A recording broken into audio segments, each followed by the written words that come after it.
ko sadi mon ko sadi sendite moƴƴa yewtere nden anen hari en woni 10 000 et quelque wonnoɓe darde live on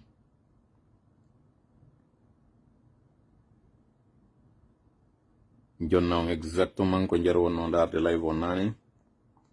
Wa alaikum salam wa rahmatullahi wa barakatuh. 14 100 personnes on ko dari en nane. On était très nombreux. Dieu merci.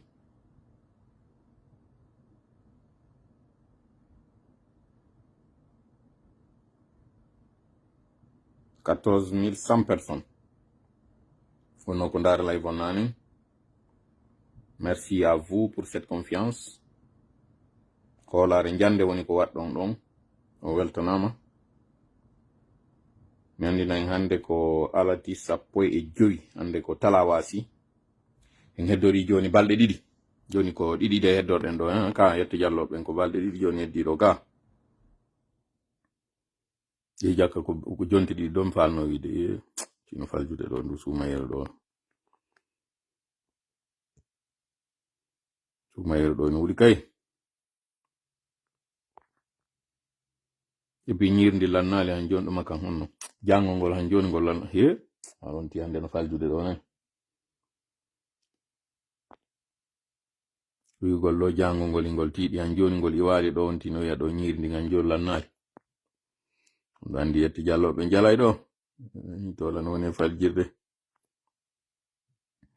Donc hande wiwden hande do ko mboyri no hawrita 15 makan honno. Asewe no hawrita 15 mars 2025 to la chuchal balde bole adeni lan do zirno wayru do. Merci beaucoup balde bole haray sakite mo e yewtere den no mi wiiri non e ino do no CNRD e biri wadirgol non e ino kadi manipulation wingi be woni wadde ngi mi yiltito en attendant e divers fi kumpay kun tawata o yido video mudum ino circuler video mo tawata pay kun aray goddo ara daranomo o jawa ka nder otowal be ya seeda et puis o yetta téléphone makko o wiya hirsu faybe be o yi on video don kono mi faala hollude on origine on tigi seede enen ko copie gol tun gaynete jentite so ga ba hirsi so ga taron do me walla so hirsu de raw no hirsu be way be halino ma gilnani ya hirsu be ko para madina para wala ko ko be la email dinan min kisu ko an ka kisu ya fo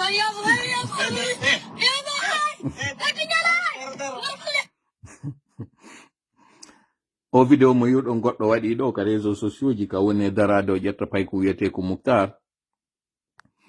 Le gars manque juste d'inspiration. On andi di réseaux sociaux ji ka tawno di wadano ma joni ko vue ko buzz ko monétisation. Les gens sont prêts à tout y compris wadugol sifa on vidéo. Mi yidung ino partager mo yanon dans des plateformes comme si c'est du nouveau et ce qui est curieux wobe partage be dum ko be mi yiruno ya quelque temps vidéo kumpay ko ndo ko fecci Sénégal parce que ko pulal Sénégal be do be ne yewtude o jetta pay ko jawna ko ka auto makko agasa o famina mo wolde téléphone no ne be hirso nani ko girsube moy puisque non enen ko yade woyden copia en wadata godi original toujours no mi wiri non. On ne cherche pas l'originalité, on est toujours dans l'imitation. Toujours, enen ko yen jembu toujours. Kono min nadon do woni important on en. Nadon non. Ko ka tawata mi yi wobbe no inna ko wadi don ko moƴƴa o hulbini pay konko. Wobbe go no wadi don ko no moƴƴi parce que janna e faybe go. Bi wobbe go kan no yi ayo dabbane velo. Watane yila jama. Go créé ko woni original wade onon kadi ko tawata ko ono taw copie taw jembirni ko jembande kanunde waɗɗon ɗo paske on jembali konko tawata ino nafa ko jembuɗon kaka yimɓe arata joɗo fija a supposé kumpay kun ɗo kun waɗina ɗum ɗo paske himo andi ce qui se passé paske naka udditanana bafangal ɗon na ɗon one ñoƴƴude fiyo uddito tippo a supposé ara kaka yewta fimu mais est ce que ko saayi ka jaleten ni est ce que ɗa yiɗi an yo taw ko ɓiɗɗo ma waɗete ɗum ɗo a waɗɗo ɗum ɗo si sata amusé ɗa yiɗi yo taw ko pay kum ma traumatisirta ɗum ɗo an a yi nokkugo ko no feƴƴiri a yi a waɗi ɗum ɗo joni an a waɗi ɗum ɗo mo tawata est ce que ɗa yiɗi yo taw ko an woni kum pay kum waɗete kum ɗum ɗo siko gonga waɗi hiɗa yiɗi yo taw ko an wonata e o place kum pay kum ɗo rondinoɗo cawlu mum no jokki hajumum ma oɗo atiɗo wadde on pay kum kun no inni naɓoran tippino yalan yeeso ɗa harami seppali kum pay kum bobon kun tawata kum mandoto ɗum ɗo ha nyande hiɗa yiɗi tawgol ko an wonata e place oɗo hiɗa yiɗi sina an yo taw ɓiɗɗo ma waɗete ɗum ɗo ɗa yiɗi ɓiɗɗo koto ma ɓiɗɗo jaja ma yo waɗe sifa ɗum ɗo a yiɗata jonnon puisque ɗum ɗo partagama waɗama jalnori e mum woɓɓe tawi no kirɗi woɓɓe tawi no moƴƴi ɓe tawɓe no kirɗi ɗo pay kun hollama ɗum ɗo kun andi jaka mo wawa filmede ɗum ɗo yaltine réseaux sociaux ji no gasa hay o heɓa velo e muɗum si warowo moko domojo wujjowo fay ɓe yeeyoya daranike oɗo o sikki ko sifa o vidéo ɗo wona waɗede o ƴawi si oɗo pay kun waroyama haray an o waɗɗo o vidéo ɗo a tawaka sombo e muɗum parce que a holli jaka jalnori no wawi waɗede e muɗum jaka samakala no yalta e muɗum jaka hay e velo no yalta e muɗum koye pay koye yiw koye ɗum ɗo ɗo yo koye waɗani vidéo ka koye hollete jaka goɗɗo le no nangiri ni mutino e lutta few harana jalnori ɗum sakkintoyte ɗum ɗo éduqué harana waɗugol jalnori onon ko ɗum ɗo wonɗon e wadde partage on go c'est pas drôle. 2 c'est du plagiat. 3 c'est de la bêtise pure et simple. C'est du non-sens pur et simple. Mais puisque enen en anda ko woni éthique en anda ko woni ko feewi en anda ko woni ko ali en waɗay tum puisque en waɗama dammo en waɗama ɓen tawoɓe pour le simple plaisir pour une vue pour un buzz on peut tout faire yimɓe non kadi partage ɗum ɗo si men no yurmi sincèrement no yurmi bon ɗum ɗo c'était juste entre parenthèses pour dire que je suis contre ce genre de pratique et o waɗɗo ɗum ɗo dans un pays normal il doit être poursuivi et mis en prison. D'abord poursuivi par l'auteur premier parce qu'il a fait du plagiat, il a fait de l'imitation. C'est pas original ko waɗi ɗo kon. Woɓɓe go waɗino, c'est pas original. 2 ko waɗi ɗo kon kañum kadi il a traumatisé un enfant pour rien. 3 il a créé situation mo tawata woɓɓe go utiliser ay ɗum ɗo pour simplement jango waɗoygol non gonga tigi kidnappa pay koye naɓa koye. 4 boboɓen ɓe waɗanaka fous éducatif ko tawata jaka ɓe yi'ayi ɓe anda oto ƴawretake ni ɗo yo waɗo vidéo ji hollugol paykun si nangama lawil ale so retrouvé andinamo ka wi'a ɗon wi'a paykun ɗanino miɗo wawnoma wadde ɗum ɗo si taw noon komi hujjowoma si tawi hara mi waroyteno ɗum ɗo kono watta o jooɗo o yewtitay kum paykun ka nder otowal ɗo e an a ƴawa e oto mo a anda hiɗa andi mimin muttaro ɗa andi mimin komin woni hombo ka fokkitoɗa ɗo kon no ƴawirɗa a watano seppude jooɗo a yewtida e kum pay kum fewtina kum o caméra andinamo goɗɗo ƴawata e otowal mo a andanani ene a nani jaka pay ko hino mutude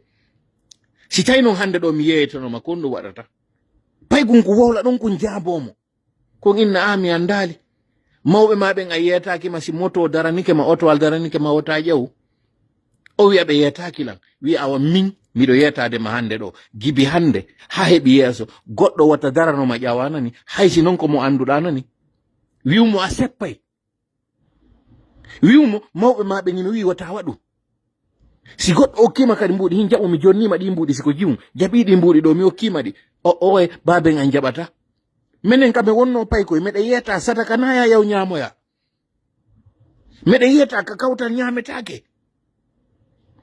meɗe yetta hay siɗa weela ko ya hotu ka suudu naya yeru ka yaha si ndiyam menen ko ɗum ɗo men ne'ira oɗo non ɗo yo waɗu ɗum ɗo éducatif ɗum yo waɗu ɗum ɗo instructif ko yo waɗu ɗum ɗo ko yo waɗu ɗum ɗo lucratif o waɗa ɗum ɗo kañum kadi ludique wona kokas jale wala fussaqiyagal wala yanugol hakkil tuma société yanata ko sifa ɗi piiji ɗo joɗoto ɗen jale jango e jango noon jiwo e mutine ko yehe koye dooloye koye waroye organji maɓɓe taƴoye joɗɗon ɗo noon jiɓoɗon kon ɗum waɗi ɗum hayɓe fijuɗe ɗo comme par hasard fureji no yiitede nder otoje onon on posaɗi hoore mum question sketch ji alaka waɗede fijo fayɓe janne ɗum ɗo ta taƴitu laawol makko ba jaɓital ma jungo gon taƴiti manani wota jana no fottu e maɗa jonna ma mbuɗi jaɓa wota o jonne bombo jaɓa nani hay si ɓe innima ko sadaka wota jaɓu nani wota goɗɗo nodde e suudu muɗum wiya naatiɗo daranin ɗo goɗɗum udditanin goɗɗuma wota jaɓu mo motoru si daranike ma inni daro mi naɓore wata o ƴawnani mo otowal haysi ko ngal fiime na ngal fiime haysi ɗa reni yoɓɓe ta ƴawnani haysi noon a yi pay koye go nder to wata ƴawnani ko satti ɓili wo noddu kadi faabo wi'u kaari daranike lan noddu faabo ho'u faabo e makko jama on ara nanga mo ɗon kon ɗum o daranima fihon ɗum ɗo no duwa waɗede hakkille jama on ɗum ɗo vulgarise ko ɗum ɗo hano ɗon partage go kono fussaqiyagal moɗon ngal ko koye piiwo e fitilité o e partage on ɗum jonnon ɗum valeur konti geri wo fiwata mono no o société meɗen tawa ko ma mono mi yiya noon yimɓe tawɓe d'ailleurs des responsables no partage jonna ɗum audience hakkunde iɗen mari golle goy arten noon joni e ka seede ɗum a onno nanen ko onnoɗe yewde fi muɗum kon no mi wiiri noon objectif on ko 3 contre 1 wona waɗede anditen CNRD e fewndo ɓe waɗno coup d'état on ɓe faminanno en ko coup d'état meɗen enen ɓe immi ɓe hammi taw ka axe ɓe geri ɗo alajji sellu hikkaniɓe yeeso FNDC hikkaniɓe yeeso yeyyede communauté international on fof négociani ɓe ɗo kadi comme par hasard o waɗaɗo ɗo évaluation message mo ɓe waɗi on ka médiaji ko wiwgol le principal opposant tawno ɗon hangin ko victime parti makko on waɗama en observation o autorisama waɗugol golle makko ɗen tawno ɓen hankin ko kamɓe wonno bureau on kamɓe parti maɓɓe waɗama disu o message ɗo ɓe waɗi ka reportage mo nan ɗon nane France 24 ko ɗum ɗo wowli alors que no réalité on ko fenande ɓe jonnama 45 jours ka tawno ɓe hanano ka jonnede fus ka wiyano ɗon men boykoti point barre on passe à autre chose ɓe greyi ɓe waɗi taw distension entre force vive on UFDG considérama comme étant le parti traître tawɗo men fof ɓen haldi men négociata e maɓɓe men reconnaissataɓe UFDG kañum cadre ɓe muɗum ɓen yehi négociedi e maɓɓe jonniɓe wondema kañum waɗay hoore mum à règle premier piège première erreur mo UFDG waɗi on deuxième erreur ɓe nodditi Malal ɓe nodditi Diaw Balde ɓe nodditi ɓe yewtidi kadi e woɓɓe goo taw ɓe waɗaniɓe engagement wi'i kañum soutenay transition on no yehira yeeso ñande ɓen yideteno e muɗum ka conseil des ministres ɓe sowndi kañum kadi wonɓe UFR disidamɓe wonɓe RPG disidamɓe are men holla on ɗo noon seede on ko on noon sali wallitade men UFDG kañum muutinoke UFDG kañum gayni négocierde ko onon sali tawtude ɓay noon onon on wi'i hiɗon hooli Alpha hiɗon hooli Sidia han joni ko ɓaawo ɓeeɗo wono ton jooɗeɗo menen e sellu men gaynino faamotirgol technique mo ɓe waɗuno en on 2021 ɓe gollitiri en enen haa ɓe gayni irude ɗaɗi maɓɓe ɗin ɓe dampoyi en noon enen ɓe yiltitani ɓeeɗa noon hande kadi ɓe faamotiri e maɓɓe komɓe woni e wadde 3 contre en on waɗetake tanke en tawaka koyne noon ɓe woni e waɗinde joni noon ɗo e yi communication ji waɗaɗi ka inna nous sommes solidaires au RPG arc-en-ciel nous sommes contre yi déclaration mo force vive waɗi on ka RPG et ka UFR on hino considéra comme étant un papier toilette mi yeto on ɗo mi wolna on bee hino considéra konko winduɗon ɗon wiwɗon wondema ko on contre ma waɗuɗon ɗi publication ji ma ɗi live ji fof wiwgol ko wondema onon on reconnaissa CNRD on reconnaissa CNRD kono ko onon le wi on waɗa e hoore mon en conformité ko onon cadre ɓe mum anditon Frère Diao ko vice-président anad. Deuxième personnalité, coalition, ko kanko immiɗo ye jaɓi wonugol chef de cabinet en attendant yo coalition on yo ɓe gayno négocier e parti ji luttuɗin fo ɗiɗo jaɓa wondema si ɓe liɓiɗo o gouvernement maɓɓe ɗo ɓe nomi premier ministre jo mo tawata mi yetike on baskot no faala hendade place on kono ɓe wi'i komo fuuta ɓe jonna kadi debbo ko esowno ko rowani ko tawno ko debbo ɓe falno wadde on debbo tawnoɗo ko ancien ministre jo num padre o wi pour des raisons familiales et professionnelles o wata tawede ɓe négocie di e debbo fuuta goo mo tawata ko jeeyaɗo mi wowla ɗo hande parti lansana kuyate on debbo goto mo ando ɗon on non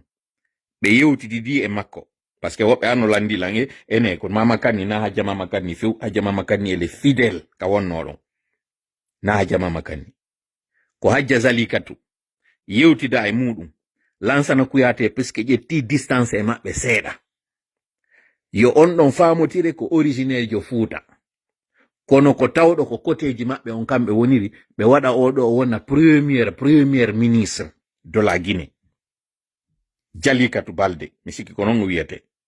iɗen andi noon ko madame Kaba mi sikki woni ko modi makko mi sikki ko Kabajo sina mi fayo ko madame Kaba Jalikatu ko oɗo ɓe négociidi de muɗum anka si tawi nantodiraka ko oɗo ɗon andi noon mi yetike on cadre jo mo pita no négociide de mum kañum kadi fiyo taw si bawuri dirnama on ɗon o waray o jonne poste ministériel non des moindres tawɗo kañum kadi ko yiwɗon ɗo mi waɗi o publication ɗo fi travaux publics ji ɗin ɗo on ministère ɗon ɓe jonnaymo super pouvoir o wona à la fois ministre délégué mais au niveau aussi infrastructure ji ɗin hara o tawete mo moƴƴa mi wolata inde makko ɗo mais vous saurez ce qui dans les jours à venir on gouvernement mo ɓe ɓi waɗugol ɗon joni noon anditen ko mi woni e waɗande on ɗo révélation ko yon andu piège mo UFDG naada e muɗum on en fop anden ɗo haren joɗaki udditen gite meɗen ɗo ha gayna latade parce que ala fusɗo ka célébré ka fop wiɗo reconnaissa CNRD ko yo taw kaka kongol e ka kuuɗe na yo taw kaka kongol tum se wi'i on no le reconnaît pas hanki landanoki yo goto e maɓɓe yaw innayi no tawede o mascarade mo ɓe woni e wadde ɗo CNRD yetike en ko on ɓe woni membre maɓɓe CNRD yetike en kaɓe woni e wiide ɗo ɓe faala andude mbuuɗi ko on to woni e yiwde ɗi parti politique ji financement majji CNRD yetike en ko on ɓe finance ku on CNRD yetike en kaɓe woni e ɓokkitade ɗo ka tawa ɓe ala heɓude ɗo kaɓe yoɓa yimɓe CNRD yetike en kon to mbuuɗi woni e yiwde CNRD hollali e rien de transparent CNRD no violude ko woni kala ko woni engagement ji maɓɓe kono CNRD wawirade tawa parti tawɗo goɗɗi e majji ko gore makko kanko Mamadi kono ɓe wawi aride ɗo ɓe inna wondema ɗiɗo ko ɗi wawi wonde diso alors mi wowla o parti ɗo en français je voudrais juste m'adresser à la population guinéenne plus particulièrement aux militants et sympathisants des principaux partis politiques à leur tête par ordre de longévité ou disons par ordre de création le RPG Arc-en-Ciel, l'UFR et l'UFDG. Ces trois principaux partis politiques aujourd'hui sont incontournables sur l'échiquier politique. C'est des partis qui sont signataires des déclarations des forces vives. Et ça depuis maintenant bientôt une année, depuis que la coalition s'est formée d'elle-même. Ces forces vives de Guinée qui ont signé à l'unisson la déclaration selon laquelle ils ne reconnaissent plus le CNRD comme étant un organe légitime, puisqu'ils ne sont pas légaux à partir du 1er janvier, doivent le faire dans la théorie et dans la pratique. Nous n'avons pas compris pourquoi l'UFDG, malgré sa position, qui était celle partagée avec ses frères, avec ses camarades, avec ses confrères, dans la lutte, que l'UFDG décide d'aller demander un sursis sans consulter ses camarades. Cela, nous ne l'avons pas compris. Même si par après, nous avons eu des confidences que ce n'était pas une décision prise par le président de l'UFDG, à savoir El Hadji Dalen Diallo. Mais qu'à cela nous tienne, il reste quand même le président de ce parti et un leader pas des moindres. Si ces cadres, et non des moindres, ont décidé de négocier avec le CNRD en violation de cette entente, mais aussi en violation du cadre politique actuel, à savoir que la durée de la transition négociée avec la communauté internationale, sans consulter les partis politiques, parce qu'il faut le rappeler, lorsque la mission de la CEDEAO a rencontré le CNRD et qu'ils se sont entendus sur un chronogramme dit sur une durée de transition dite dynamique, les partis politiques n'ont pas été consultés. Malgré ça, les partis, pour une question de paix, pour un souci d'apaisement, ont accepté de se conformer à ce chronogramme et à son contenu. Le délai expiré le 31 décembre 2024. Après l'expiration de ce délai, ces mêmes partis politiques qui se sont soumis à ce chronogramme, malgré le fait qu'ils n'étaient pas du tout consultés, ont décidé de ne plus reconnaître le CNRD. Se faufiler et aller donner une légitimité de fait au CNRD en acceptant de se soumettre à un régime illégal et illégitime est une trahison de la part de ces personnes qui sont allées négocier. C'est sûr qu'aujourd'hui, certains le trouvent très mal et nous comprenons leur lecture et nous comprenons leur amertume. C'est vrai que c'est une forte trahison aujourd'hui de constater que les partis qui étaient allés au bout de leur engagement subissent aujourd'hui les conséquences de leur loyauté et de leur engagement, surtout du respect de la parole donnée. Ce sont le RPG Arc-en-Ciel et l'UFR. Comprenez que cette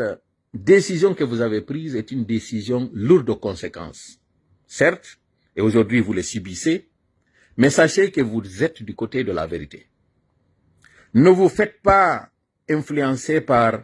cette décision prise par le MATD, qui est d'ailleurs plus un organe légitime, puisque nous ne reconnaissons aucun ministère. Ne pensez pas que cette décision ou cette démarche va ébranler la lutte. Non. Ne pensez pas non plus que cette négociation qui est en train de se faire par des cadres de l'UFDG qui ont promis qu'ils vont faire un congrès, que cela est un acte de trahison. Au contraire, ces gens ne sont là que pour leur propre intérêt. Voilà pourquoi nous invitons tout le monde à être vigilant et à resserrer les rangs et à comprendre que un organe qui n'est pas légitime ne peut pas venir dissoudre des organes, des partis politiques, des institutions qui sont à la fois légales, mais par-dessus tout légitimes parce que bénéficiant du soutien de cette population. Mesdames et messieurs, peuple de Guinée,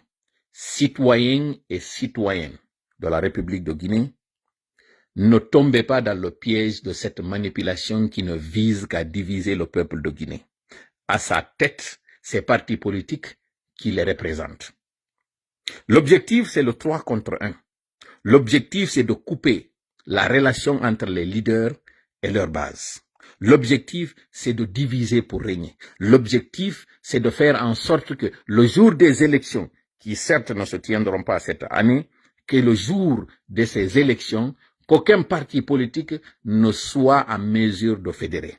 L'objectif du CNRD, c'est de casser l'élan patriotique. L'objectif du CNRD, c'est de créer une zizanie. L'objectif du CNRD, c'est de faire en sorte qu'il n'y ait qu'une seule force, celle de la baïonnette. Cet objectif, nous devons l'empêcher. Comment devons-nous faire? En restant unis. La manipulation consiste à faire croire à l'opinion que l'UFDG a trahi.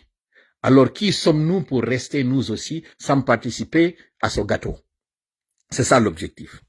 Alors, ces personnes qui sont en train d'agir au nom du RPG ne sont pas en train d'agir au nom du RPG. Voilà pourquoi nous avons beaucoup aimé cette déclaration que nous vous invitons à écouter. Les clients doivent savoir s'ils doivent manger, même qu'à aller manger. Le RPG Arc-en-Ciel reste et demeure alphaïste. Tous les militants sont toujours derrière le RPG.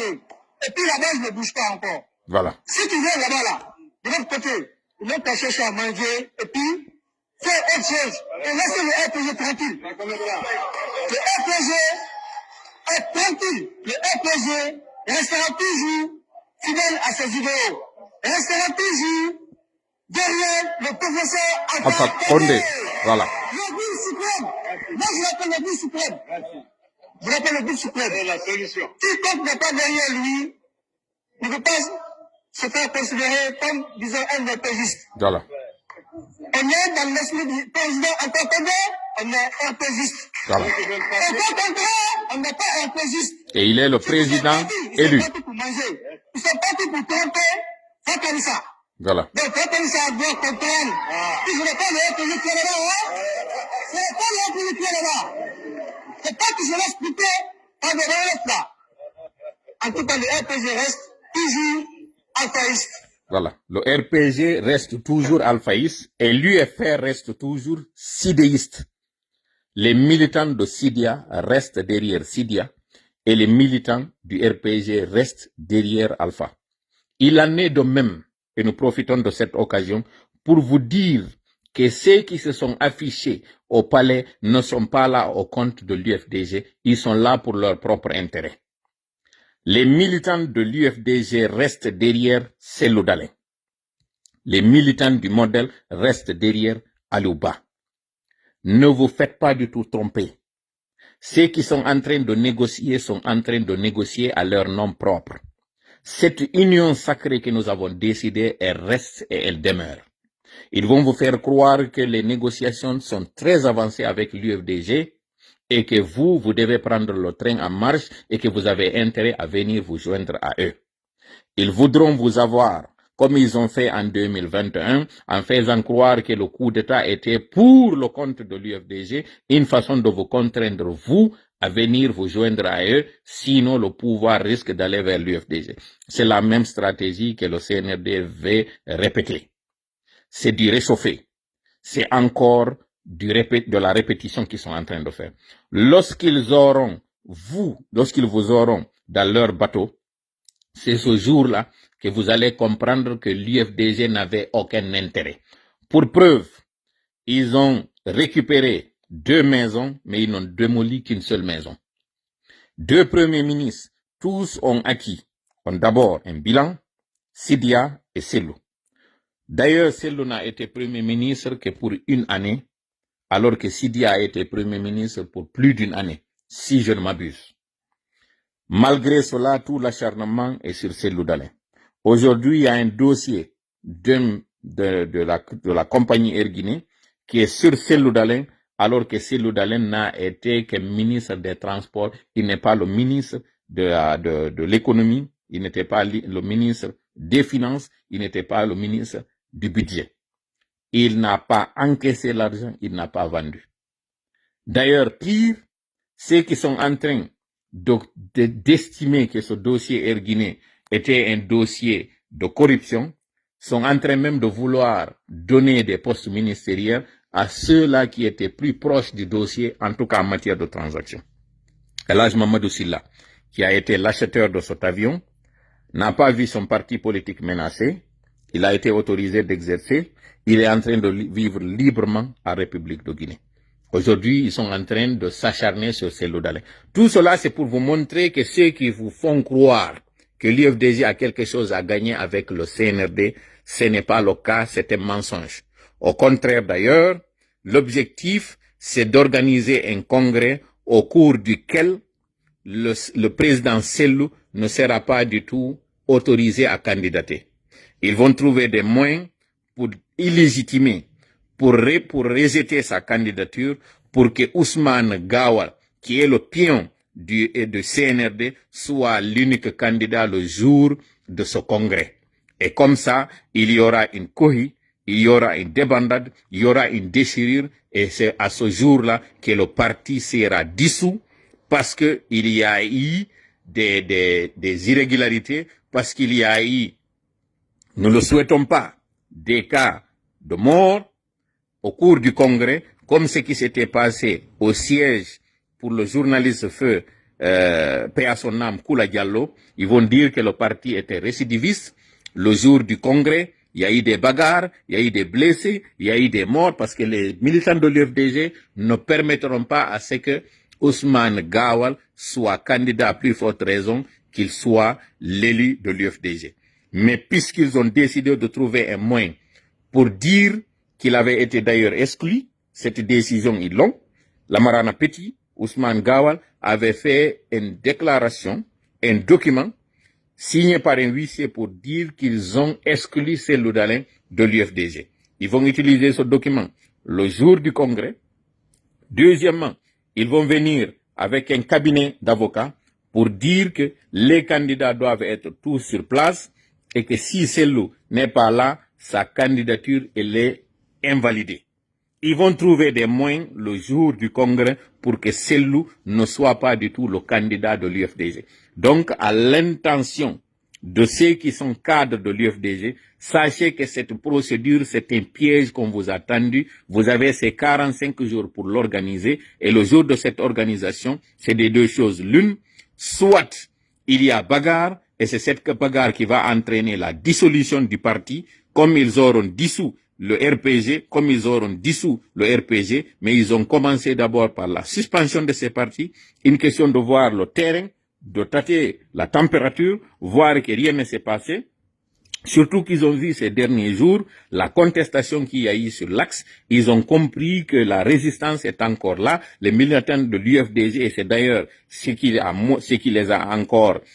sinon, c'était tous les trois partis qui devaient être suspendus. L'UFDG n'allait pas être autorisé. Mais pour deux raisons, on leur a fait un sursis. La première raison, c'est pour permettre à Ousmane Gawal d'aller au bout de sa mission, qui est celle de détruire l'UFDG. La deuxième, voyant la contestation, voyant l'opposition, voyant la farouche détermination des jeunes qui sont au niveau de l'axe, ils se sont dit, si nous suspendons ou nous dissolvons le parti, ça va entraîner une manifestation, ça va entraîner une résistance, et à ce mois de Ramadan, on n'a pas besoin de ça. Voilà pourquoi ils ont séparé l'UFDG des autres partis. Mais l'objectif reste le même, c'est la dissolution de ces trois partis. Voilà pourquoi la journaliste a donné un titre dans lequel on dit des partis dissous, dont le RPG, du principal, de l'ancien président, des partis suspendus, et un parti dont on a permis de continuer, dont des partis qu'on a permis de continuer,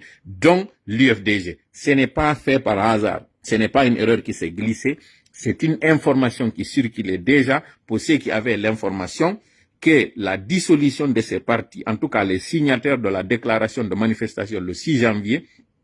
tous les signataires devaient être dissous. Et ça reste en vigueur. Seulement qu'ils ont voulu aller pas à pas.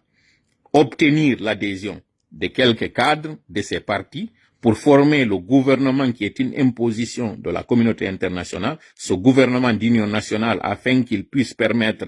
le glissement du calendrier, afin qu'il puisse permettre la prolongation de la transition. C'est la condition que la communauté internationale a imposée au CNRD, mais le CNRD, au lieu d'être franc dans sa démarche, en parlant avec les leaders, ils ont préféré parler avec des dissidents de ces partis, des cadres manipulés, pour les inclure dans ce prochain gouvernement. Et comme j'ai dit encore une fois, je répète, ce gouvernement, c'est un gouvernement fantoche, où ce sont des cadres véreux qui en feront leur entrée, une façon de légitimer le CNRD, mais ils vont dissoudre tous ces partis-là parce que ces partis sont signataires de la déclaration de manifestation le 6 janvier. L'objectif reste le même, ça n'a pas changé. Soyons donc tous vigilants et sachez que nous ne reconnaissons pas le CNRD à partir du 1er janvier. Toute déclaration, toute décision, tout acte pris par une institution de la transition est de nul et de non-effet. Voilà. Mais après, pour là, CNRD ko epiko, no mi wiri on non, ko waɗugol 3 contre 1 on, kono ɓe warrata mo non, ko enen toujours ɓe utilisata. Ɓe hikkina en yeeso, faaminana jama on fof, ɓe faaminana en enen tigi wondema ko ɓe woni e wadde kon ko nafa meɗen. Jaɓen ɗum ɗon, wallitoɗen ɓe mum, ɓe yiltitoyo non hande kadi ɓe dampoya en. Au congrès mo wonɗon e yiide ɗo, et ça je le déplore beaucoup, parce que mi écouti ka kañum Joachim Baba Minimono ko yewti ko. Mi anda si tawi audio on ino ɗo. kono mi faalaray on heɗitoɗo yewtere ɗo yo mi arta e nde yewtere ɗon jentiteɗo ko feƴƴi kon ka axwal ka manipulaɓe yewti information mo tawata mi wowlani noon wondema ɓe heɓɓi waɗugol carnaval ka hoore axwal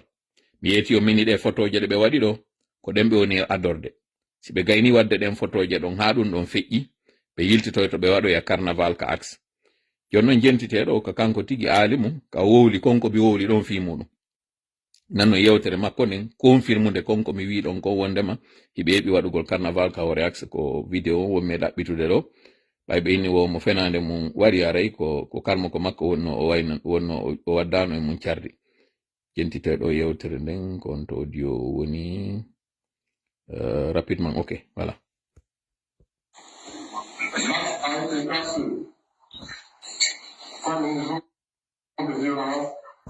Un territoire marginalisé, un espace pour l'injustice et l'oubli se sont installés. Fala yawnude ha parti mo woni e wolden par ce que fala ko en heɗum yona ɗo li ɗuma onno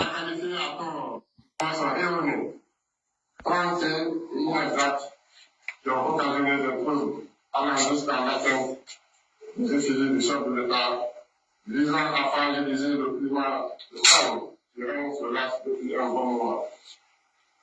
Jentiteɗo ko parti on ɗo. Ils évoluent sous forme propre. Ils sont catégoriques que nous n'avons jamais accepté le financement extérieur pour mener à bien nos activités. C'est pour cette raison que nous n'avons pas pu afficher décisions dans certaines zones, comme Baye de Bara, voilà mi précisa ɗo taw alimu goɗɗo wata suuɗirde nangue jungo c'est vrai ko wowɗa ɗo comme vous avez évolué par fond mais pas propre mi wowlni noon ɗo minina Mamadi woni financude ko woni feƴƴude ɗo mi wowlino ɗum ɗo ko woni Mamadi ko complice mum ko wiyeteɗo Sanusi on woni ɓe financude fi on ɗum noon ɓe waɗali e fijiji ɗin Baylo Baya ko paske ko quartier makko mo hoɗi on e mum mo boni ha o wiyeteɗo Sansi nda ñande minni ko Jamburia na Jamburia woni kamaɓe ko Jafuna Mamma Diallo mo ɓe inta on MJ M on Mamadou on andi Diallo on Sénégal ɗum maga onno Sierra Leone ko J non e anglais ko J jangete ɓe inna MJ ko non woni jammore makko ne kono ko Sanusi woni inde makko nden tigi tigi Mamma Sansi ko non o wiyete ko oɗo woni ɓe financude puisque non mo andi ka quartier makko yimɓe ɓen no andi mo o yiɗa kañum kadi yo sukaɓe ɓen ɗon waɗu manifestation ka quartier makko par ce que mo andi ka quartier makko ɗo Mamadi yiɗaka mi andina on non o otowal oyangal otowal padel ngal 4x4 makko Land Cruiser windinongal ngal e muɗum PRG président de la République de Guinée numéro 1 ka ko numéro 2 4x4 makko on véhicule de commandement makko ñande coup d'état waɗuno goɗɗo go falano doginde mo e maggal doga yaltida e maggal ɓe waɗi blende on ɓe koñiri ngal otowal ngal waɗano total loss c'est à dire kay ngal boni ngal lanni ko ɗum ɓe considéri ngal ko tawano ngal e garage gouvernement on ngal tawano ka yeeyaɗe ɗen ko kanko ƴetti ngal otowal yaadi e mo ngal otowal adno ka cour makko Baylo Baya fi yo andu miɗo andi foppiji ɗi woni e wadde ɗi ngal otowal ñande audit waɗoya o yoɓay ngal otowal par ce que non seulement ɓe yeeyali mo ngal kangal Mamadi ɓay ko jatigi makko ƴettu okki mo ngal pourtant le otowal ngal ko garage gouvernement o woni ko jeygal o wattino ngal mi humpitino ke o wattino ngal no jindude ɗum ɗo fof Sanusi ko fiya andu ha honto ko wonɗa wadde ko fop no humpita joni noon kañum alimo ɗo inni wondema ko fond propre ɓe waɗiri c'est pas vrai na fond maɓɓe kamɓe propre ko ɗo woni e financude fiyon ɗum noon o woni e financirde jentite o audio ɗo yi on andon ha honto tana meɗen on ko honto wonduɗen e makko jentite ɗo moƴƴa pooɗe noppi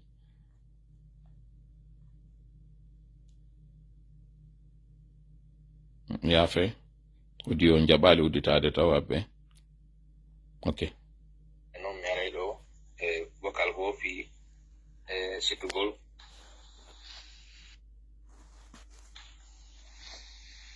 Assalamu alaikum warahmatullahi wabarakatuh. Talaba fi Antal Général Mamadi Doumbouya. Gentite moƴƴa. Bakar Diallo, chargé de l'information et de la communication ka plateforme Mendo. Arido yotingol nulal. Coordination mengo. Gentite moƴƴa. A hewti comité central on. Fi sakite moƴƴa. Général Mamadi Doumbouya. Aray non ko toɓɓe ɗiɗi mi mari ɗimi yettina ɗo ɓe jamma on ɗo aray ko ɓawde ɓe mawɓe men elnage alpha amadou kourou noddutugol cadre ɓe men fuuta toon ha hewti ministre ɓe men e opérateur économique ɓe Gentede. e wonɓe ɓen ka coordination men ka plateforme men ɗo ha ka comité central yawgol muntoto e maɓɓe hande e alarba 10 mars. Konde tumade makiti on sumuno. Makiti on ko onde tumade o sumi. Waɗane lanka commentaire ji ɗo onde tuma makiti on sumi. Mi yiltito yodi on ɗo jentito ɗo mo moƴƴa inde wowlaɓe ɗo fi muɗum ɓen. Inde hoɗo wowlango gon fi muɗum anditen non. Omo mone wolde ɗo Mama Diallo mi yetinoke on rôle mo jouyi on ado coup d'état on. Rôle mo jouyi on kadi après coup d'état on. Rôle mo woni joude on hande ɗo. O cadre je présentiɗo ɗo na maninkajo ni. Na sosojo na foresijo. Jentite non ko wiɗo kon fi hunta gongol e jango kadi ko ɓe yeppi kon. E ko ɓe woni wadde kon ko moni waɗande on ɗo ko live ko woni feƴƴude ni ka plateforme ji maɓɓe ton komi woni on heɗintinde ɗo ko audio ji tati. Hiɗi ɓuri tati miɗo jogiiɗo ɗi haaɗi 10 e goɗɗum. Kono ko doyi andingol ɓe ko ɓe woni wadde kon fof kaɓe suuɗi ɗon kaɓe naɓi ka wujja kon ko ɗon men jooɗi. Ko ɓe wiyata ko là où vous êtes caché là, c'est là nous on dort. Jentite moƴƴa ko wowli ɗo kon. Ha hewti ministre ɓe men e opérateur économique ɓe e wonɓe ɓen ka coordination men ka plateforme men ɗo ha ka comité central yawgol muntoto e maɓɓe hande e alarba 10 mars ka maɓɓe ton ɓawde ɓe yiitude ton ɓe wawno kamɓe wonɓe ɓen ka coordination men ɗo ha hewti ka comité central yiitidugol e lamɓe men ɓen ton ka kadruɗe ɓen ha hewti ministre ɓe ɓen yewtugol ɗi programme ko fukkintinɗen kon fuuta kamen daraba aɗa noon mi aray ɗo vocal bo fi sittugol toɓɓe ɗi ɓe mi ɗowa yottingol ɗo ɗen Gentite. haɗay toɓɓere arandere nden Sakite moƴƴa yewtere. aɗay délégation gonɗon ka coordination men ɗo aɗay no duwa yiititugol amiral men Mamadou Yaya Diallo ɗum ko ɓen wiyete woni ka chef d' état major de l'armée Gentite. de maire juma arowo ɗo ɗum ko hankin ɗum Allah walando muuyi ñande 14 maras aɗa ɗum ko e partir de 10 heures on délégation o yaayi yittugol e maɓɓe fi ƴettugol paix fi programme men on ko eɓɓuɗen kon ɗo fi Dalaba e fi Fouta fof fi général Mamadi Doumbouya mi aray kadi ley ɗo fi hollitugol on toɓɓere ɗimmere nden aray kadi toɓɓere ɗimmere nden haray ko monsieur le coordinateur général immorde konngol maɓɓe monsieur Ceerno Amadou Ba ha bis maɓɓe on monsieur Boudousi Ba e coordination o fof ka bureau o nani inde ɗen ka kadi toujours holliti ɗo aray jamma Daraba fi général Mamadi Doumbouya aray kadi réunion no woodi e ala arowo ɗo ñande 16 marasi e 14 heures ɗum ko janngo ka bureau toujours laggi presse Gentite. ka woden fotude laggi presse noon eɗon andi kombo je laggi presse ka aray noon jamma Makka. tora sena Makka goto na Makka o yawon ɗon ka ɗum adde Makka goto en frère Dalaba ha fi Fouta ko No. aray noon yandi wota goto leydu sakko na tulta No. aray ko ɗum addunomi ɗo aray mi ɗiwana assalamu aleykum wa rahmatullahi wa barakatuh. Wa alaikum. En nani nde yewtere ɗo mi daro ɗo e ɗi audioji ɗo mi ala on heɗintinde goɗɗi goo kono min daɗɗana e woni yewtere nden jango jonon ka yewtere makko ɗo ko piiji nayi mi faala en suutande ara noon e majji nde yewtere ɗo koye plateforme wiyeteɗo Fuuta Fotti fi Mamadi Doumbouya ko noon plateforme on wiyete deuxièmement o arɗo yewti ɗo ko inde Dalaba o yewti kono o wi Fuuta fof kañum kadi anditen noon CNRD ɓay ƴetti laamu ngun ɓe organise no 72 heures du livre ɓe waɗi on 72 heures de livre fi makko kanko Sékou Touré ɓe yehi fi moƴƴintingol suudu Miriam Makeba ndu ɓe waɗi on 72 heures de livre Dalaba ɗon ɓe inni ko ɗon ɗum waɗata hiɗen andi ɗo kadi o tourisme maɓɓe mo ɓe wi organise ɗo atelier muɗum ma forum muɗum whatever Moussa Moïse e yi ko Dalaba ɗon yawno ɗum kañum kadi organise nde hitande landuɗe ɗo Alaji Alseyni Dalaba wonɓe ɓen tika coordination hiɗen andi on to ɓe ɓila hande ɗo ɗum ɗo ko ɗiɗi on mi faala yo yiw ɗiɗo piiji ɗiɗi tammele muɗum ko ɓe opérateur économique ɓe o noddi ɗo inde muɗum Alaji Alpha Amadou Kourou anditen non ɓeɗo fewndo ka élection ji goɗɗo ennilan ko otoje ɓuri 10 wonno ka ɓe wallitirno Alaji Sellu fi wallitagol UFDG on sabu ka ɓe yiɗi ɗon fi UFDG e fi Alaji Sellu ko ɓuri wo otoje 10 goɗɗo inni entre 15 woɓɓe inni 20 4x4 Land Cruiser Flamba 9 ɗiɓe waɗuno ɗum ɗo c'est sans compter ballal ko ɓe waɗi kon hara ko mbuuɗi fewndo élection ji ɗin 2010 ɓay waɗi lanni Sellu feƴƴali ɓe nawnono ɓe hospitalisa fof sikkuno ɗum wonayno sabu maɓɓe on tuma kono Allah waɗi ɓay ko gomɗinɓe wonali sabu maɓɓe acci ɓe ɗon humpitagol hande ɓeɗo tigi no tawa e organisation ɗo fi CNRD fi Mamadi Doumbouya c'est des deux choses l'une go'o ɓe yehi ha ɓe yi ɓe tawi ɗum ɗo na ko woni gasude few ɓay noon na wonde makko ɓe luttutun e perdingol mbuuɗi maɓɓe yoɓe tawti kamɓe kadi ɓay nayi ɓe soñji hoore maɓɓe ɗum ɗo noon mi arta e kam yuno o nanen ɗa siɗe reeni ella on en gerali ella on ñawda ella on wona e sabu meɗen ɓay tun landama parti politique ji ɗin yo jonnu source de financement majji on komi wowno nde ñande ko minimalaɗo koko tawi tawtiɓe ɗo hande ɗo opérateur économique fop hino eji opérateur économique wonnoɓe wallitade ɓen fop ɗi parti politique ji opposition hande ɗo CNRD humpitike ɓeɗo hino ɓiƴƴude ɓe no wiide ɓe so on wallitaki si min naadali on kaso wo min sonjay on hande kadi hara économie muɗum on min jaɓa ɓeɗo est ce que ko par contrainte ɓe one waɗirde toujours est-il que ɓe lintama e nde yewtere ɗo ɗiɗi tati nayi e non de moindre cadre ɓe tawɓe ɓen kañum na opérateur économique woɓɓe tawɓe kaka armée woni wano sifa ɓe lintaɓe ɗo wonɓe ka chef d'état major e ɓe kala inɗe mum ɓe nanuɗon ɗo wowlaɓe fi muɗum et même opérateur économique ɓe tawɓe ils évoluent à fond propre cadre ɓe tawɓe wano o jeyɗo lagui presse ɓen andi lagui presse noon ko sécurité e lagui presse prestation kañum kadi fi ɗum honno ko fi sécurité ɓe mari ko branche ji ɗiɗi ko sécurité mi yeggitiɗi momo ɓe woni e mum ko ɗi ɗiɗi lagui presse woni e mum non lagui presse ko goɗɗo tawnoɗo normalement il devait pas avoir de couleur politique kono ɓeɗo fo hande sornama e ley nalki fi wallitagol CNRD pendant so tan hiɗen jooɗi ɗe nanga kongugol ɗe nangude wenjudugol e leƴƴi luttuɗi hiɗen ataka ɗo KPC ko kanko woni e wallitade ɗo zenton ko kanko yi ñande o waɗno o vidéo makko ka wi himo souteni kanko CNRD fi makko waɗa kay ka réseau sociaux ji holluɗen émotion ji woluɗen ɗo fi makko ɗen balɗe ɗon fop mi yaltono mi woli fi makko kono ko andingol implication mo mari on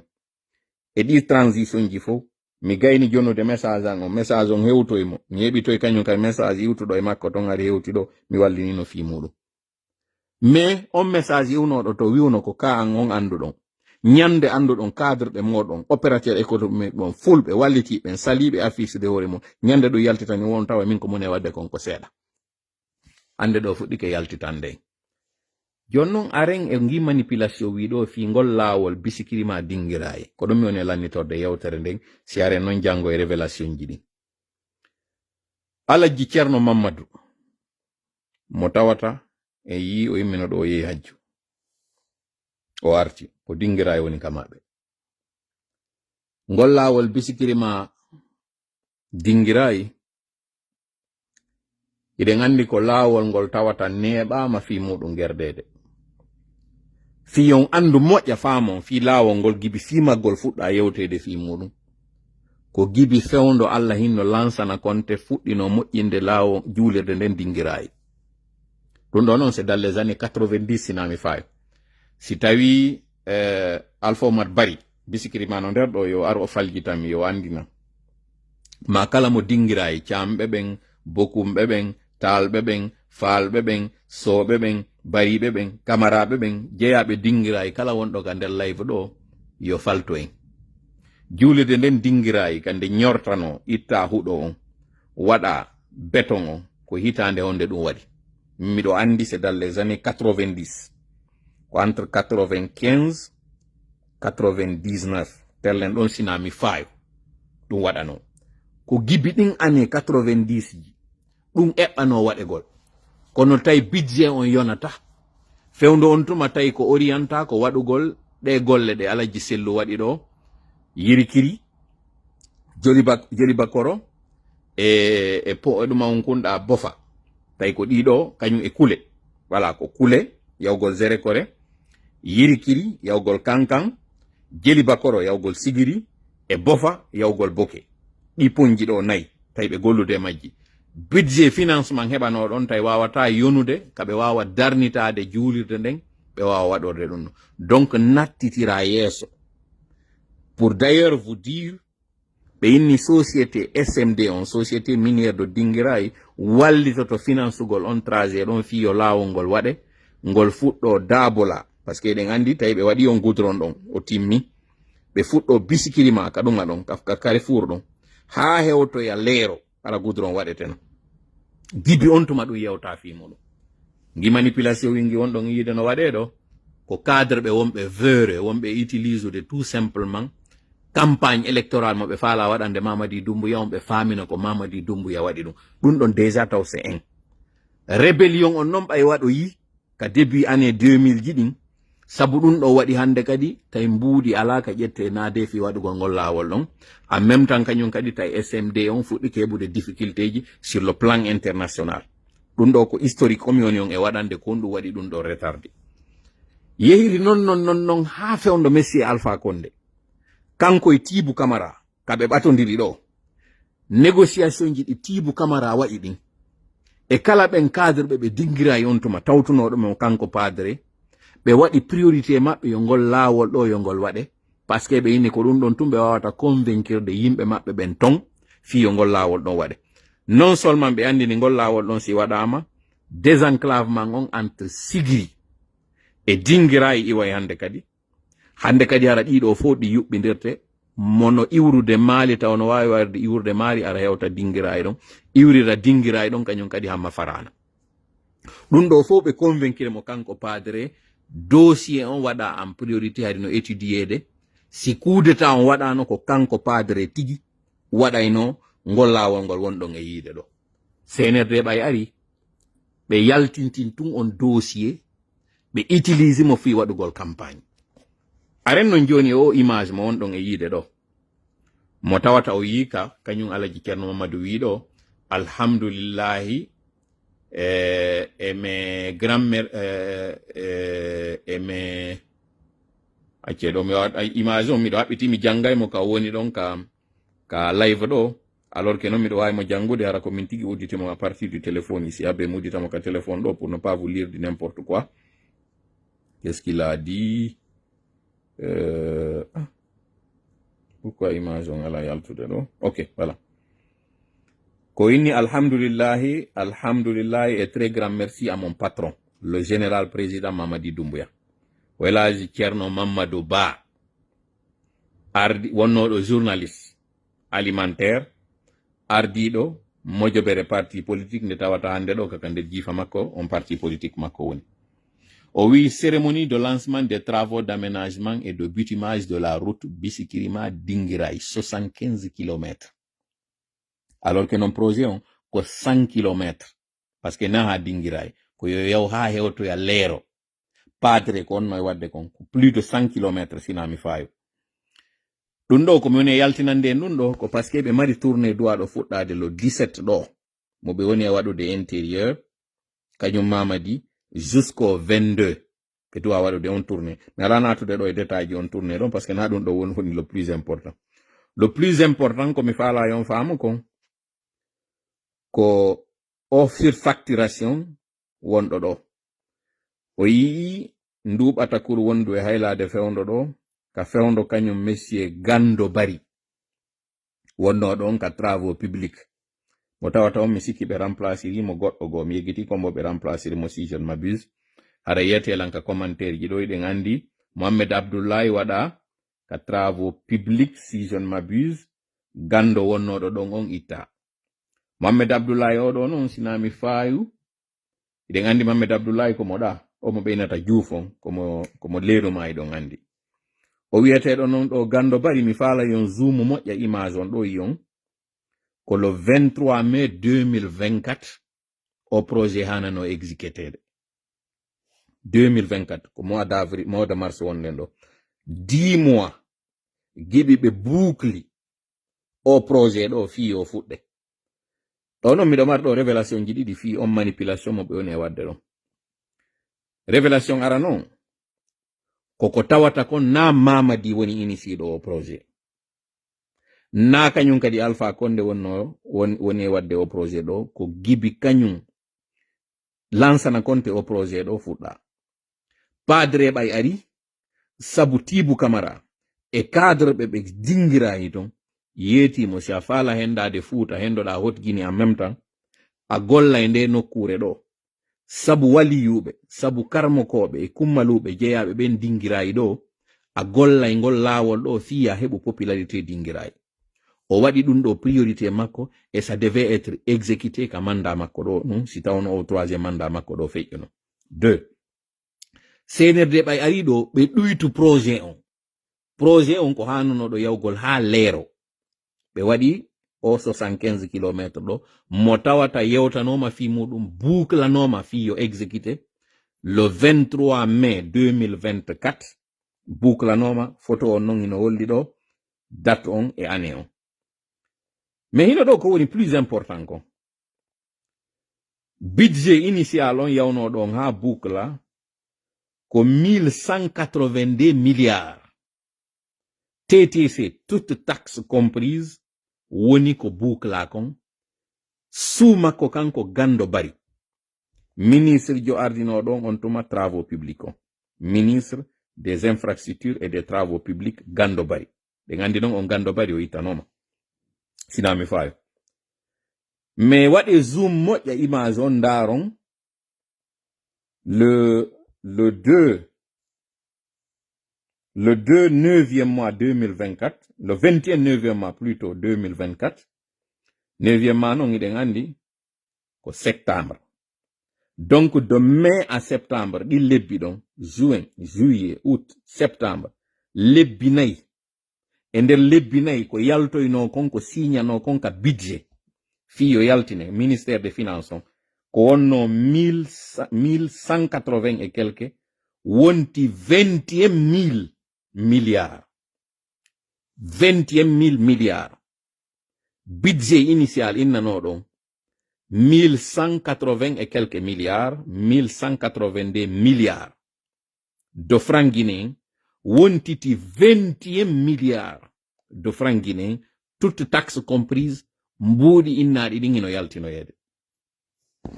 jon non o wiyeteɗo ɗo Gando Bari ko ɗo wonoyta ɗo duuɓi tati ma lebbi seeɗa sifa ko ɓe waɗuno kon Yaya Sow fi affaire ko ɓe yaltinno ɗo audioji ɓe inni Yaya Sow détourni mbuuɗi o Gando Barijo ɗo tawɗon ko kanko signe ndi kaydirɗo par ce que so ndaari signati ɓi yimɓe buyino ton Moussa Berete kanko Gando Bari ya fede andi ko ɗum ɗo simi udditi o internet on ko ɗum heɓatan miɗo ara miɗo wadde gollitirde ɗo application miɗo jogi ɗo audioji wonɗi nder ton ɗi noon ɗi nanga jugol ara yaafe mi artitana en e ko mi woni on hollude ɗo moni on e sappinde ɗo konno cadre ɓe meɗen ɓe non nangiroyte après o wiyeteɗo ɗo Gando Bari o waɗi négociation contrat mo sawata ko 1182 milliards o 1182 milliards signature on à la sortie wiyeteɗo Abdoulaye Touré on signoyɗo on après les signature Moussa Cissé dogituɗo ɗo fewno ɗo ni e mbuɗi on ɓiɗɗo Jango Cissé ardiɗo on kindiya ɓiɗɗo makko suuɗodiɗo fewno ɗo e mbuɗi on Moussa Cissé ley makko ɗon ko Abdoulaye Touréjo signe ka enregistrement o ɗo ɓe inni o contrat ɗo ɗi o décaissement ɗo est enregistré sous les références suivantes. Folio numéro 05, numéro dossier on ko 039 800. Au 039 800 ɗo,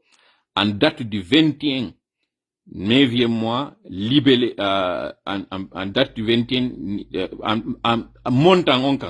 montant on plutôt, 21 milliards. Joni de ina 21 000 milliards plutôt. 21 000 milliards. Hande kadi ka wonno 1100 et quelques milliards wonti 21 000 milliards. Mbudi wonde e yaltude ɗin. 21 milliards 44 millions de francs guinéens. Ndare dey no ɓe gonfliri montant on ɗon ka wonno dowga kon ko wonno ɓe geriri ɗo ni ɓe dépiéci montant on plutôt ka non acci akede au contraire ko wonno kan 1182 milliards ko wonno ɗiɗo non hande kadi kupiroya ha tawi hande kadi ko 21 milliards wona wolede fi muɗum on fiyo dekes ɗum ɗo no waɗino e dibi mois de septembre ha wetango hande ɗo ko ɗiɗo wona wolede fi ɗum ɗo fof ko mi falan wiyatade ono wona ɓe trompirede ɗum ɗo faminane on wondema awa o projet ko wona ɗo exécutede e ko giggol moɗon ko ni ɓe trompiri fof y compris ɓe sukaɓe ɓe on ɗon e yiide ɗo ka afrique mi artoyta janggo e muɗum révélation ji ka audio ji maɓɓe kamɓe ɗi ɓe wowli ɗin tigi mi confronta on non e gonga on ɗon mi yeeto on non ko honno tawiri hande ɗo wonɓe trompude Alaji Sellu ɓen gibi 2013 ko honno ɓe geriri ɗo ɓe naaji Alaji Sellu e on ella mo tawata ko on ella ɓuri woɗɗintinde ɓe ka laamu ko ɗo kañum kadi si ɓe wattana ila e muɗum ko ɗo kañum kadi woni ɓe e liɓude ko ɗo waɗi si hande ɗo laamu ngon ɓurta to woni e cappude ɓe ko honno ɗum ɗo woniri ɗi révélation ji fof ko janggo si Allah jaɓi mi artata e muɗum mi ñoggino yewtere nden mi yiltito ɓen tawoɓe ko joni ɓe ampi ɓe tawti en ɗo go'o mi andina en ko woni e feƴƴude kon ka plateforme ji ka tawata ko Fouta wo fottifi général Mamadi Doumbouya ko manipulation e arna ko wona waɗede nane mi yetiki en ka audio ji ɗo ko feƴƴi kon ɗo le 12 makiti on ko sumi ko mercredi ino wetude jeudi makiti on o sumi sumugol makko non on makiti ɗon hari hanki moɗon ɓe fotti nokkugo ka ɓe inni ɓe yaade ɓe hunto ko ɗum waɗi si ñande alkamsa on ɗo yo yewte fi makiti ko sumi opérateur économique ɓe fop gaynama ɗanninede cadre ɓe fop gaynama ɗanninede fop ko woni kippude fewndo ɗo fi muɗum ko fi no Mamadi manipulera nde o en wowlo fi ko woni e sumude Burkina ko wona e sunnede koɗol yimɓe wona waɗede wowlen fi makitiji men ko wona sunnede komɓe woni e sunnude ɗum plantation ji fulɓe ko wona sunnede baskot ɗo komɓe woni e sunnude ɗum ko raɓɓiɗi kon en wedditike ɗo e piiji wonɗi tawoji na essentiel e ŋacciti ko woni essentiel kon joni noon ko honno ɓe woni e trompirde sukaɓen ko wiwgol ko si on tawti CNRD heɓon golle ka fonction publique ɓe yeeto mawɓe ɓen ko si on tawti CNRD heɓon laawi heɓon juulirde heɓon makitiji ɓiɓɓe moɗon laamo ɓe yeeto woɓɓe goo wonde ɗo on yii ka CNRD gibi arno ɗo laawol ngol dinguirayi ngo wonɗon yiide ɗo tawnol ngol neeɓi ngol waɗaka kanko Mamadi mo waɗude ngol mi andina noon na golle makko e ko fenande kadi mbuuɗi ala fi muɗum fi waɗugol ɗen golle kaka détournement ji waɗe kaka ɓe waɗa ɗo pose de pierre ɓe heɓa image ji nden ñande ɓe filmoyay on ɗon ɓe holloya on pose de première pierre ɗo ɓay tun on yaggali ko feƴƴi kon entre Labe Mali ka tawata ɗon o yimɓe ka sonjiɗo ceeɗu ngun ɗo ka tawata ko nduggu woni e irde otoje ɗen nduggu na dey loope ko nduggu woni e irde otoje ɗen kaɓe manipuluno on ɗo rowani men yeeti on mayni koye tappale ɓe woni on hoolanoki men ɗo noon kamɓe ko image ɓe woni e ɗaɓɓude ɓe heɓino image ji ɗin Labe cadre ɓe e sage ɓe Labe ɓen à leur tête ɓe anduɗon ɓen fulɓe Fouta Thiangel Alpha Bakar e nanduɓe maɓɓe hikkani ɓe yeeso ɗo ni contre Alaji Sellu kala noon ka yewtuɗen fi Alaji Sellu yiɗo ɗon año ɗon ko pullo Fouta ko Alaji Sellu wona yananede kono na Alaji Sellu woni cible maɓɓe on no woniri noon ko Aliou Ba wona yananede kono na Aliou Ba woni cible o ko kala tawɗo no wowlude ngal ɗengal ngal mi woni wowlude ɗo hande o pullo Fuuta ko an wona sakkede wota heɓu ɓuttu wota heɓu laamu wota heɓu jaawu wota heɓu teddungal ko ɓuɓɓe Fuuta ɓe non tigi wona utiliside stratégie on ko la même ni Burkina ardiɗo armée on ɓe wonɓe yawde ɗo wara yimɓe ko Moussa Diallo o wiyete ko remplacer non kañum kadi ko yette Barijo o remplacer ka poste makko ɗon mi yeggiti inde makko nen ko honno Bari on ɗo wiyeteno ko on o remplacer toujours ko pullo ɓe hikkinta yeeso contre pullo ɓe andi on stratégie ɗon enen fulɓe ɓen ɗe weɗi manipulde ha feƴƴiti ɓe andi en yi'ay mo meɗen on no waɗe tana enen si tawi tun hiɗen daɗi en ha jaka sino ko honno tawirta ɗi audioji ɗo janngo son écouti ɗi révélation ji ɗin mari ɗo on tama e hunduko on ngalɗa yi on tawon Alaji Sellu hande ɗo sino yiɗi hoore muɗum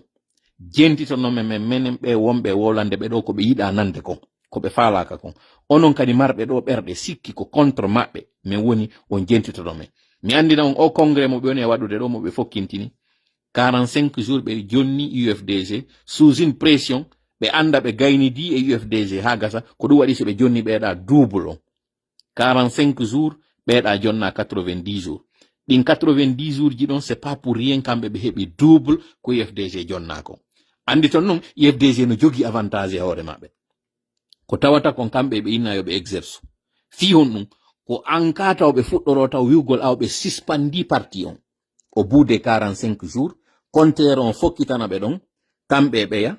nde no timmoya 45 jours ji heddaniɗe ɓeya ɗin ɓe inna finalement ɓe fop ɓe wawa respectude donc par conséquent ɓe fop e nder on 90 jours ɗon ɓe fop ɓe waɗa ɓe dissolution jonno waɗe noon calcul moɗon on 90 jours à partir de hier ma hande ɗo 15 jours watteɗon 90 jours ndaron ko lebbi on ɗi wonoyten e muɗum fewɗo ni ɗe mois de mars avril mai juin na 6e mois référendum on ko innano naka premier trimestre élection ji ɗin na mois de juin ɗi hanono fuɗɗade juillet août ka tawi ɗi parti ji ɗo hande kadi hunde waɗaka na hewto e ndungu zagalo wolno fi muɗum on juillet e août iɗen andi ko fewno ka ndiyan sajata élection ina wawi organisade fewno ndungu ko woni on e wolande kon o fenagoy o falja ɓe feeta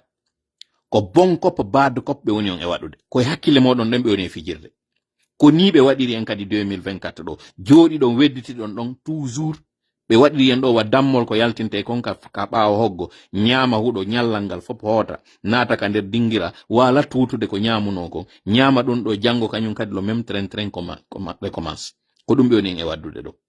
ko tan on ɓe woni e juude hoore muɗum